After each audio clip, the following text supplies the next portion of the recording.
Okay, we're going to take a look at the colors that we're going to be finding in these hands.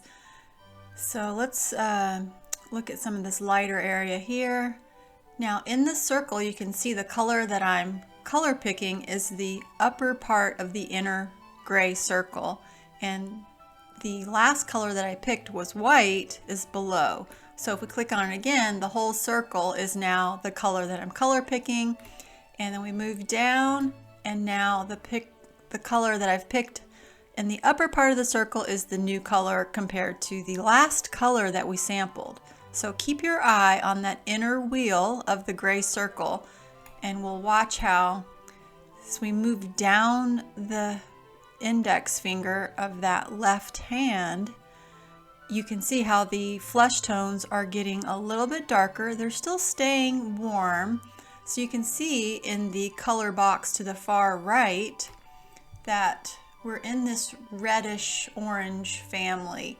And when you see that the dot here is closer to the left side of the color box, it's a little less saturated. And if it comes over here towards the far right, it's more saturated. And the value, as we come down, this will be the lightest value, and then it gets darker, darker, darker, darker, darker, all the way down to black. So that's about a value 3 that we're in here. And you can see also the arrow here is on the orange reddish color family. So let's look here. It seems like it's going to be a little more pink. Yeah, see how that color shifted down closer to the red? And it's a little bit pinker than it was. Previously it was more orange. And you can see when we move into the shadow areas here, it's getting a little bit darker and then full on dark, but it's a red dark value. So it's got some nice saturation in it. And I believe that's happening because it's kind of reflecting from the butt of the gun here, which is a bit of a reddish color. And you can see inside the crease of the finger and the thumb, typically that's going to be painted pretty hot, but I see there's some nice hot pink colors here just along the edge of the finger, and then it transitions down into this shadowed crevice. It's still pretty warm, but it got much darker, and it's nice and hot right here. So I'm going to play that up. I'm going to make this, when I'm painting, pretty hot, but keeping it in that darker value. Now as we come over, you have this knuckle here. There's some nice warm value there, and then it gets a little bit darker. So the values, you can see the darkness, but the saturation level doesn't change much. It just gets a little bit darker. So you can see how they're staying in line over here, about there. So you got that saturation level, and then it just moves straight down into a darker value. So that's cool.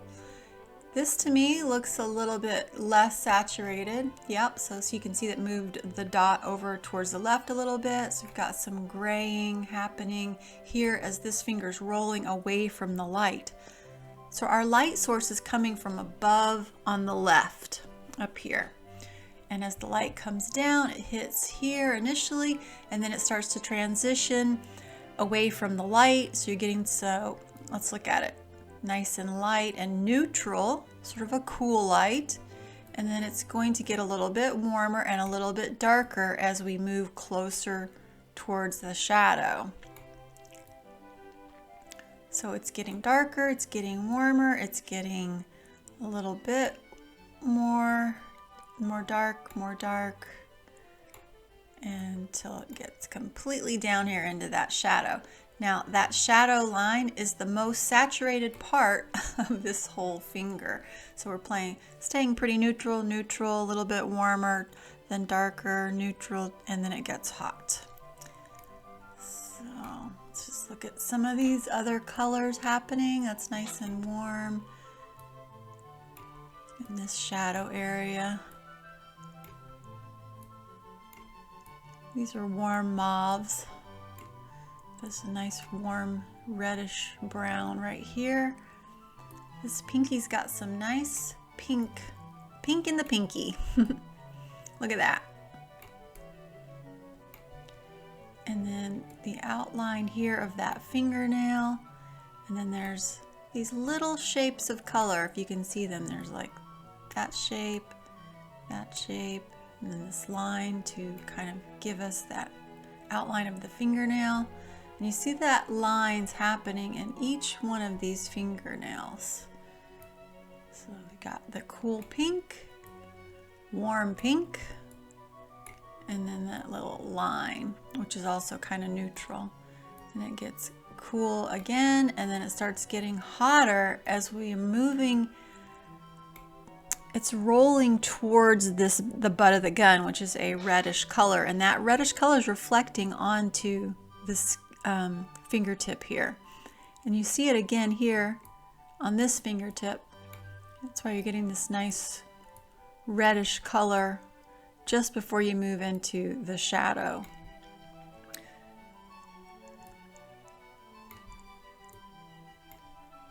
So there's a lot of colors happening in this finger, and we're going to pay attention to, look at this nice greenish taupe color happening.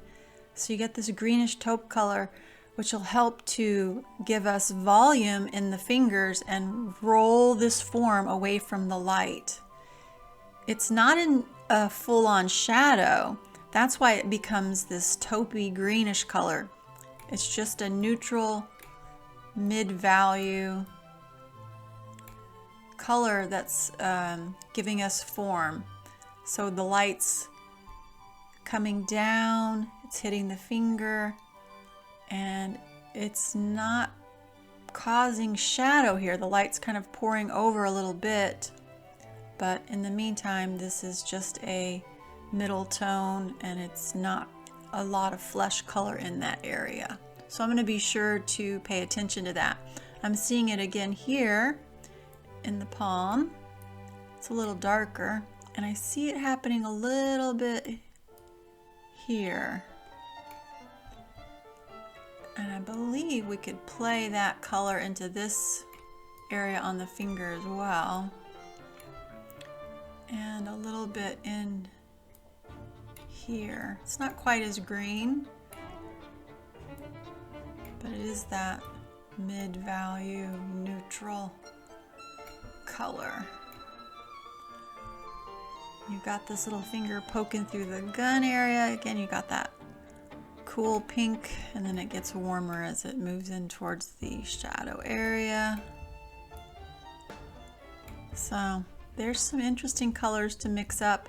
Now you can see here I have an underpainting, but I'm not really going to follow the underpainting precisely. It was just kind of loosely done.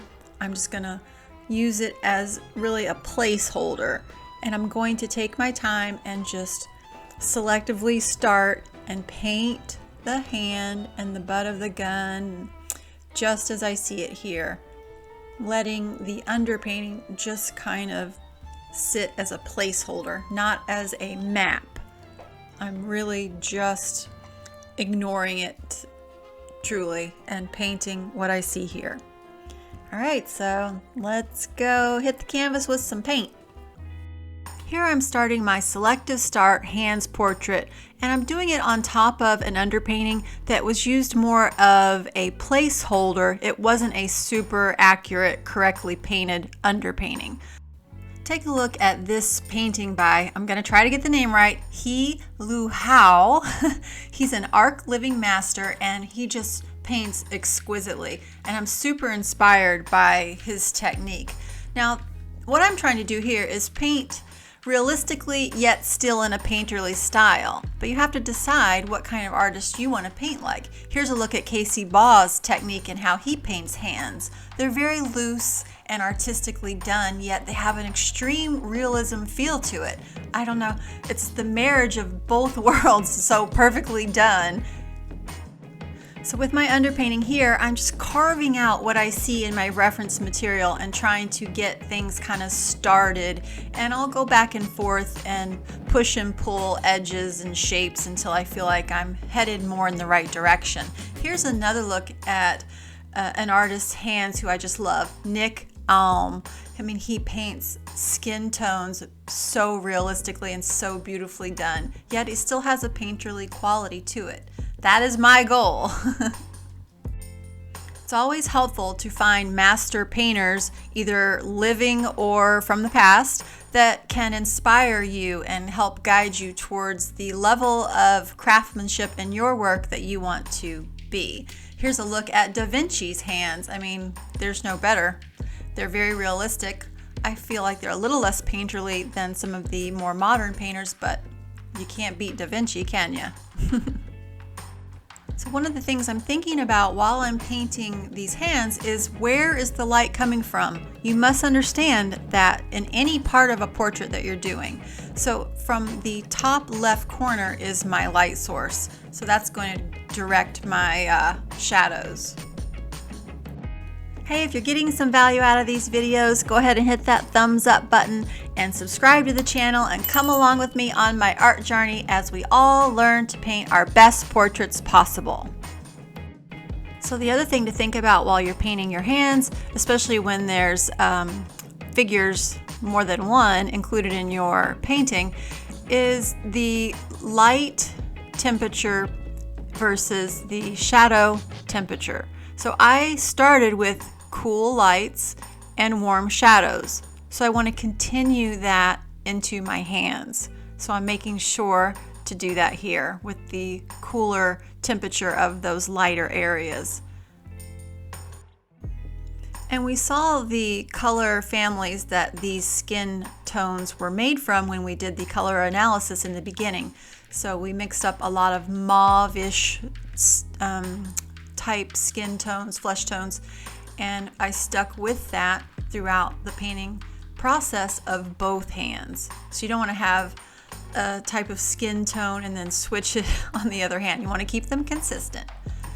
Now I'm going back in and I'm pushing some of that warm contrast in the shadow areas there and just laying in some really highly saturated red areas, just a few spots strategically placed. You don't want to overdo that.